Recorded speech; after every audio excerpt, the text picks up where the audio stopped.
Szapi i witam Was serdecznie ponownie na moim kanale. Przyznam się Wam szczerze, że do dzisiejszego filmiku troszkę się spierałam.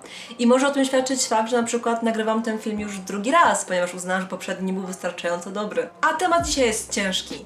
Wiem, że zwyczaj u mnie na kanale jest dość pozytywnie, staram się Wam przekazywać pozytywne, fajne wartości, tak aby motywować Was do dalszej pracy nad strojami. Ale nie zawsze tak jest, nie zawsze życie jest usłane różami i dzisiaj chcemy pogadać właśnie o tym, chcemy pogadać o hejcie. Film powstał we współpracy ze Sprite'em, który podjął rękawice walki z hejtem poprzez miłość. Ich ostatnia akcja o hashtagu #ILOVEYOUHATER skupia się raczej na odpowiadaniu na hejt pozytywnymi emocjami lub po prostu ignorowaniu go, zamiast wchodzenia w agresywną dyskusję i walki z wiatrakami. Negatywne reakcje tylko napędzają sfrustrowanych hejterów, więc na dłuższą metę prowadzi to raczej donikąd. Moim zdaniem dobra energia to jedyne słuszne podejście do tego tematu, więc z przyjemnością nagrywam ten materiał. Ja sama wierzę mocno w to, że gdybym poddała się tym negatywnym emocjom i marnowała czas na internetowe kłótnie, to raczej nie byłabym tu, gdzie jestem teraz. Chcę opowiedzieć Wam, jak doszłam do tych wniosków przez lata wystawiania się na opinie innych ludzi. Mam więc nadzieję, że uda mi się dzisiaj Was przekonać do zmiany nastawienia i szerzenia raczej pozytywnych wibracji. Zapewne każdy z Was to kiedykolwiek miał odwagę, żeby przebrać się na konwencie, wstawić swoje zdjęcia w kostiumie gdzieś na internet lub zwyczajnie być innym w tłumie szarych, zwykłych ludzi, mógł się spotkać z kimś lub czymś, co chciało Wam podciąć skrzydła. Oczywiście chodzi mi o hejt, o zjawisko, które możecie spotkać w pracy, w szkole, a nawet przykro mi to mówić w Waszych domach. Dziś Wam chcę opowiedzieć troszkę o mojej historii, o tym jak ja zaczynałam i jak ja sobie poradziłam z tym wszystkim, co mnie atakowało przez te wszystkie lata tworzenia strojów i może Wam troszkę podpowiem, jak poradzić sobie z tym wszystkim, żeby ludzie nie weszli Wam na głowę. Dla mnie cosplayowy hejt zaczął się już w liceum, ponieważ wtedy zaczęłam tworzyć swoje pierwsze kostiumy. Ten temat tak mnie zafascynował, że naprawdę chciałam dzielić się nim z całym światem. I o ile w domu miałam dość łatwo, ponieważ rodzice bardzo mnie wspierali, to jednak w szkole była inna bajka. Pochodzę z małego miasteczka, gdzie temat mangi, anime, fantastyki, on praktycznie nie istniał. Oczywiście mieliśmy jakieś jedno kino, gdzie puszczali polskie filmy, a gry komputerowe były raczej zarezerwowane dla chłopców. Dzięki Bogu miałam swoją grupkę znajomych, która interesowała się fantastyką, ale przyznam, że żadna z tych osób nie była w mojej klasie lub nawet w mojej szkole, więc czasem było naprawdę ciężko się z nimi spotkać i bardzo często czułam się samotna. Moje zafascynowanie cosplayem wypłynęło w mojej klasie podczas żakinady, czy takiego pokazu kostiumów, przebierańców. Jest to taka integralna część Dni Jasła, taka tradycja, gdzie ludzie po prostu wychodzą w strojach na miasto. No a ja, naiwna Ola, stwierdziłam, że skoro ludzie tak chętnie przebierają się w kostiumy na ten specjalny dzień, to czemu by nie zarazić ich cosplayem? No i przebrałam się w swój strój na tę paradę i jak pewnie możecie domyślić, nie wyszło mi to na dobre. Klasa się do mnie bardzo szybko odsunęła, a był to początek liceum, początek roku, więc nie miałam wielu znajomych. Zostałam z łatką dziwaczki, tej od przebierańców, no tej dziwnej typiary. Pomimo faktu, że bardzo mocno ukrywałam się swoją pasją i naprawdę nie mówiłam praktycznie nikomu o tym, że gdzieś jeżdżę czy coś robię, temat wypłynął, dotarł do moich nauczycieli. No i ponownie nie zebrałam zbyt dobrych opinii od tych ludzi. Zwyczajnie zaczęłam być dręczona. I przez dzieciaki, i przez moich nauczycieli, zwłaszcza przez moją wychowawczynię, co jest trochę śmieszne, ponieważ ta osoba powinna stanąć murem za dzieckiem, a było wręcz odwrotnie. Do tego stopnia ukrywałam się z moim hobby, że pamiętam, że była taka sytuacja w trzeciej klasie liceum, kiedy zostałam reprezentantką Polski na finałach konkursu Eurocosplay w Londynie. To jest naprawdę wielkie osiągnięcie i to był ogromny zaszczyt dla mnie w tym momencie, no bo to znaczyło, że byłam jedną z najlepszych krajów, która jechała pokazywać, jak świetny jest nasz kraj. A ja nie poznałam słówka mojej klasie, moja mama musiała wypisać mi zwolnienie, że byłam po prostu chora i nikomu się nie przyznałam, że pojechałam, że poszło mi dobrze, że byłam z siebie dumna. No po prostu bałam się tych ludzi. Tak sobie myślę, że chyba zrobiłam w tamtym momencie najlepsze, co mogłam zrobić, czyli po prostu szłam dalej przed siebie i parłam z tym moim marzeniem, nie patrząc na to, co mówią inni ludzie, jak bardzo próbują mnie zaszufladkować, jak bardzo starają się mnie wciągnąć w dół, bo oni mieli bardzo wąskie patrzenie, tylko i wyłącznie takie, wiecie, na ich sposób myślenia. Nie potrafili zrozumieć, że ktoś inny może mieć inne marzenia. Tu również myślę, że warto wspomnieć o rodzinie. I wiem, że wielu z Was nie ma takiego szczęścia, jakie ja miałam, ponieważ ja miałam naprawdę bardzo wspierającą mnie rodzinę, zwłaszcza moją mamę. Moja mama to był mój największy fan, największa cheerleaderka. Zawsze wiedziałam, że mogę na nią liczyć. Nawet jeżeli gdzieś, wiecie, rozrzuciłam materiały i wszystko w ogóle leżało wszędzie, ona tam, wiecie, opieprzała mnie z góry na dół i była mega wściekła, ale tak na końcu to i tak była ze mnie tak niesamowicie dumna. I trochę teraz rozumiem ludzi, którzy przychodzą do mnie na konwentach i mówią, że rodzice ich nie wspierają, nie rozumieją i jest wam ciężko. Przyznam, że mi też jest ciężko, ponieważ teraz mojej mamy już nie ma i muszę sobie radzić sama z tym, co dostaję czasem na twarz, od ludzi, od świata. I współczuję wam, bo naprawdę wydaje mi się, że mocna baza, jaką jest właśnie dom i rodzina, która was wspiera i kocha, to jest coś, co naprawdę może tak dużo wnieść w wasze życie i pomóc wam przejść przez ten hejt. Dlatego, jeżeli mogę wam coś doradzić, to proszę poświęćcie minutkę tego czasu dzisiaj i jeżeli macie taką osobę w swoim towarzystwie, która was bardzo docenia, która was wspiera i pcha z tą pasją do przodu, to proszę powiedzcie im, jak bardzo to doceniacie i jak bardzo jesteście szczęśliwi, że ich po prostu macie przy sobie. Jeżeli w waszej rodzinie jest ktoś, kto nie do końca jest pewien, o co chodzi i jest troszkę taki ambiwalentny, czasem was chwali, a czasem się wkurza, to może chodzi po prostu o to, że oni do końca rozumieją ten temat i warto z nimi o tym porozmawiać. Wydaje mi się, że świetnym pomysłem będzie pokazanie waszym rodzicom, jak rozwijającym i fajnym hobby jest cosplay. Jeżeli przykładowo wasi rodzice boją się o waszą przyszłość, na przykład o to, że zawalicie studia, czy szkołę, czy boją się o wasze oceny, nie dajcie im tego argumentu i po prostu przełóżcie się do nauki. Na przykład podzielcie swój czas na robienie strojów, na przykład tylko wyłącznie na weekend, a w tygodniu uczcie się ciężko do matury. Dodatkowo powiedzcie im, jak świetnych znajomych macie dzięki konwentom.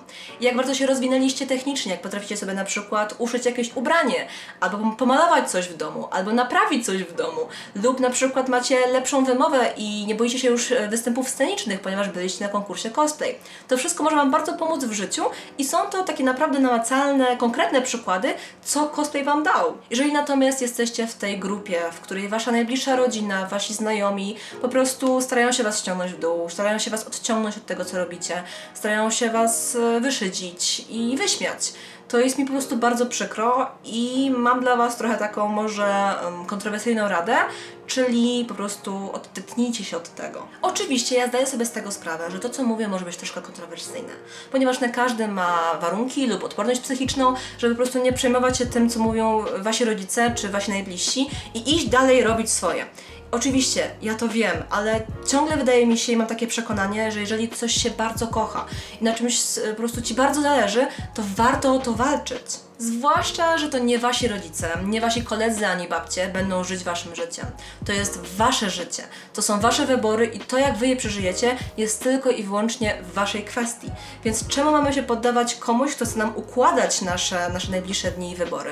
Przyznam się wam szczerze, że ja do takich mocnych wniosków doszłam w momencie, w którym zaczęłam robić cosplaye z gier wideo i dotknął mnie wtedy taki naprawdę mocny internetowy hejt. I zdałam sobie z tego sprawę, jak naprawdę mogą krzywdzić słowa ludzi, których nigdy nie poznaliśmy i pewnie nie poznamy. Pierwszym kostiumem, za który zebrałam naprawdę spory internetowy hejt, była moja pierwsza postać z League of Legends, a była to Redeemed Riven.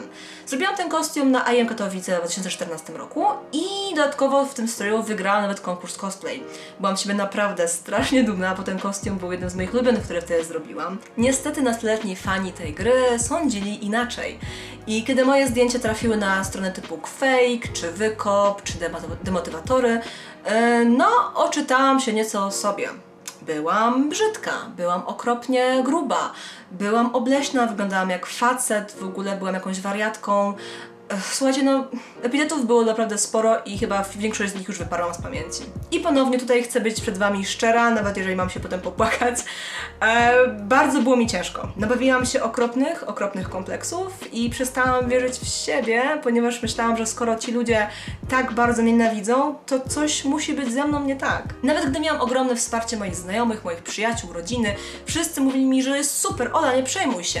Ale ja ciągle widziałam chociaż ten jeden zły komentarz pod moimi zdjęciami, gdzie byłam brzydkim facetem z okropną mordą i ja cały czas wiedziałam, że ten jeden komentarz może popsuć mi dzień. Wzięłam to wszystko okropnie do siebie i starałam się po prostu polepszyć, no bo skoro problem jest we mnie, no to muszę coś zrobić, żeby było lepiej, prawda? I starałam się robić lepsze stroje, większe stroje, lepsze makijaże. Starałam się być po prostu jeszcze lepszą cosplayerką, żeby nikt nie napisał mi, że jestem brzydka, gruba i okropna.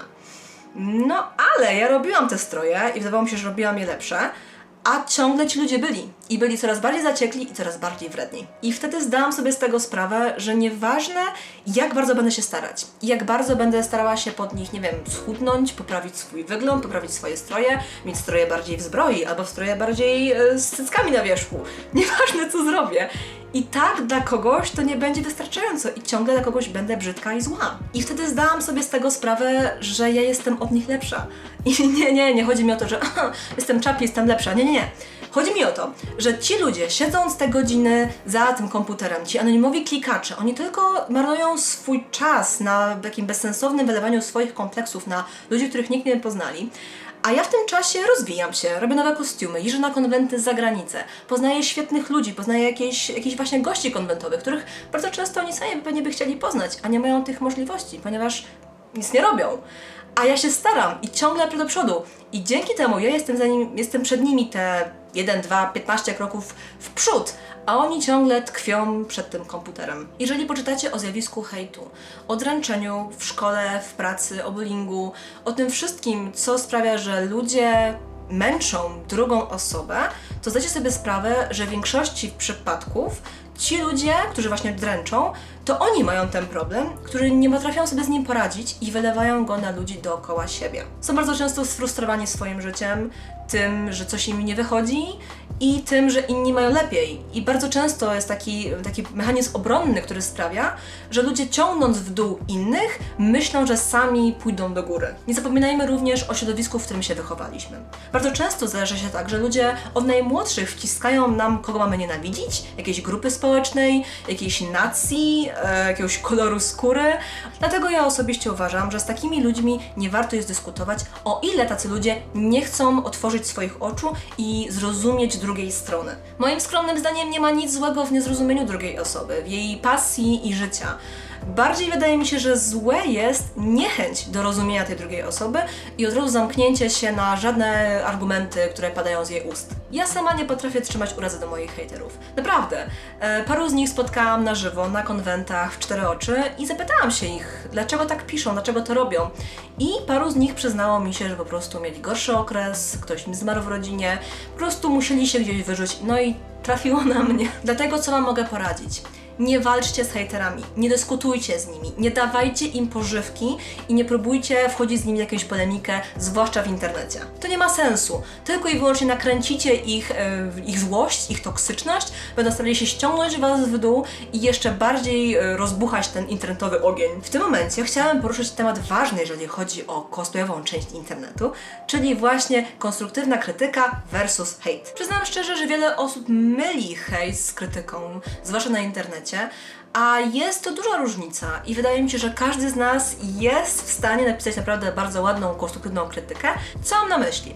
Komentarz w stylu: hej, masz piękny kostium, bardzo mi się podoba, jak pasujesz na tą postać, ale byłoby fajnie, gdybyś zmienił na przykład tą perukę, troszkę inaczej ją wystylizował, albo zmienił makijaż w ten i w ten sposób. To jest krytyka, ponieważ w tym komentarzu zawieramy pozytywne punkty na temat kostiumu. Piszemy, co nam się podobało, co fajnie wyszło i jednocześnie potrafimy zwrócić uwagę na to, co nie wyszło do końca dobrze i na to, jak to można zmienić. To jest bardzo ważne. Komentarze w stylu: jesteś gównem, ta postać jest okropna, w ogóle Sasuke niech zginie, jesteś weebem, nara. To jest w czystej postaci hejt. Dlaczego? W tym komentarzu nie ma ani słowa na temat tego, co można poprawić i co można zrobić lepiej.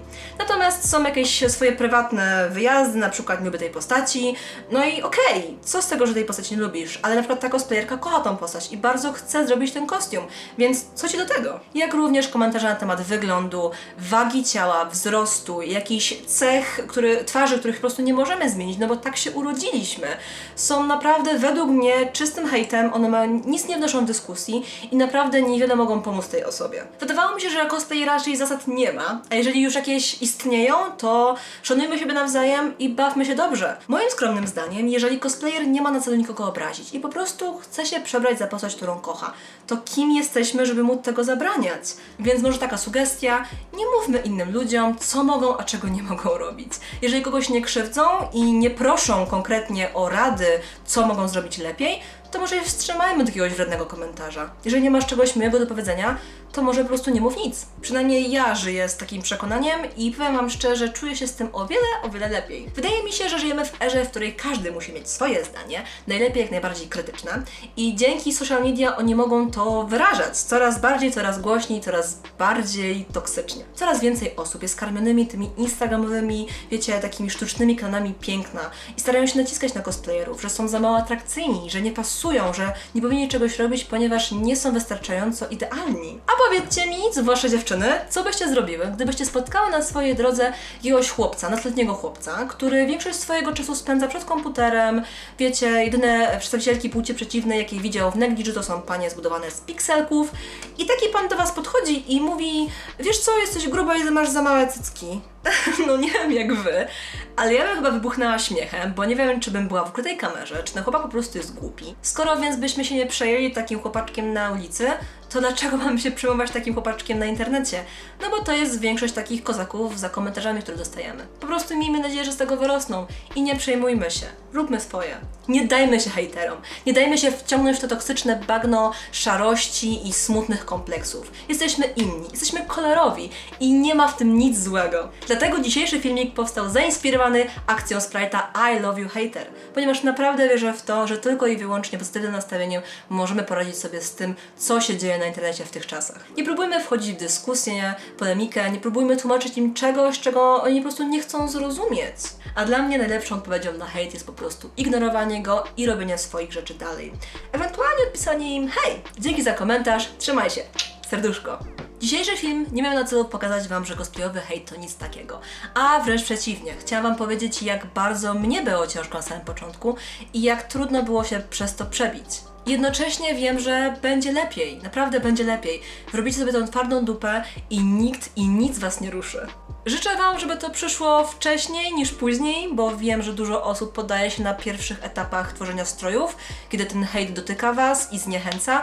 Proszę, nie dajcie się. Naprawdę mogę być żywym przykładem na to, że byłam w tym samym miejscu co wy i po prostu się zmieniło. A ja trzymam za was bardzo mocno kciuki i wiem, że dacie radę hejterom. No bo co, my nie damy rady? Bardzo wam dziękuję za wysłuchanie tego dość długiego filmiku. Miało być krócej, ale uznałam, że chcę się rozgadać i chcę wam trochę przekazać pozytywnej energii. Jeżeli interesuje was ta akcja, to koniecznie sprawdźcie fanpage Sprite'a. Oni mają tam naprawdę parę fajnych postów i filmików i jak również komentarzy różnych ludzi na temat tego, jak radzili sobie z hejtem. Również u mnie na fanpage'u rozwinęła się bardzo fajna dyskusja pod ostatnim postem, gdzie pytałam się was o właśnie wasze doświadczenia z internetowymi hejterami. Myślę, że pokażę wam to, że nie jesteście sami i naprawdę wiele osób przechodziło te same sytuacje. Może ta akcja faktycznie jest tylko kroplą w morzu potrzeb.